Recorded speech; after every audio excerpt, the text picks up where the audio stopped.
Here with our trades is CNBC contributor Michael Farr of Hightower Advisors and CEO and founder of Farr Miller in Washington. Great to see you, Michael. Let's start with Lowe's. Higher today after better than expected second quarter results. What's the trade here? You know, I'm long Lowe's. I've owned it for a long time. I'm very happy I've owned it for a long time. I like that earnings report today, 456 versus a 447. I think management's been doing a good job. 15 times earnings, growing earnings at 12%, Kelly. They've been growing the pro and online, and they've reduced expenses, and they've reduced what they call shrink, the shoplifting. They're managing that better with RFID little gadgets inside of the power tools that don't work if you steal them. Better job than a lot of the other retailers. I like this stock. All right, let's move on next, Michael, to Comerica. Shares of that regional bank down more than 3%. S&P Global cutting its rating on the firm. What's the trade here?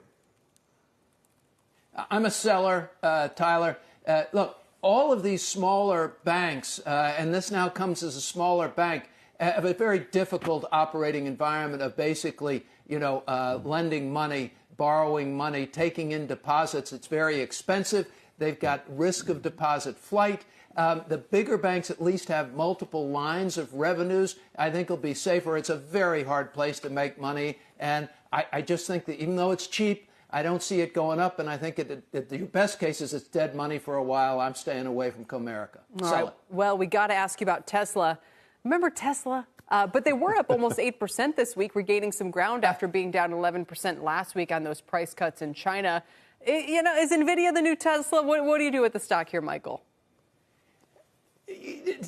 Look, I sell it. I'm a fundamental old-fashioned guy, kind of. I want to see real numbers. Look at the numbers here. This stock's up 88% this year. It's 66 times earnings. The market cap is $740 billion.